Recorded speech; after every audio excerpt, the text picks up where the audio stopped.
भारत एक कृषि प्रधान देश है और हमारी अर्थव्यवस्था का एक बड़ा हिस्सा कृषि पर निर्भर है। लेकिन कई बार किसान अपनी कठिन मेहनत के बावजूद सही मूल्य प्राप्त नहीं कर पाते।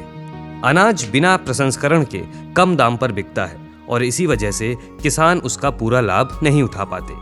यदि हम खाद्यान्न प्रसंस्करण की प्रक्रिया अपनाएं तो न केवल अनाज की गुणवत्ता और भंडारण क्षमता बढ़ेगी बल्कि उसका बाजार मूल्य भी बढ़ जाएगा।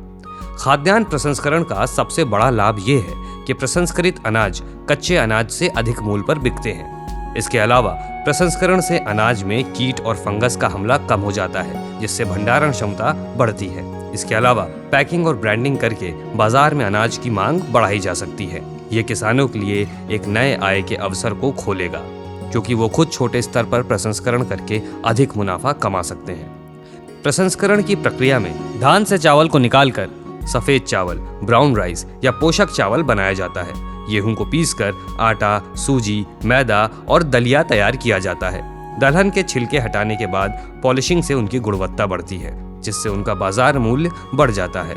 मक्का और बाजरा से आटा, फ्लेक्स और हेल्दी स्नैक्स बनाए जाते हैं। तेल निकालने की प्रक्रिया में सरसों, मूंगफली और सूरजमुखी से शुद्ध तेल प्राप्त किया जाता है, जो बाजार में उच्च मूल्य पर बिकता है। खाद्यान्न प्रसंस्करण में कम निवेश की आवश्यकता होती है और छोटे स्तर पर यूनिट लगाने के लिए 50 से 2 लाख रुपए तक का निवेश पर्याप्त होता है।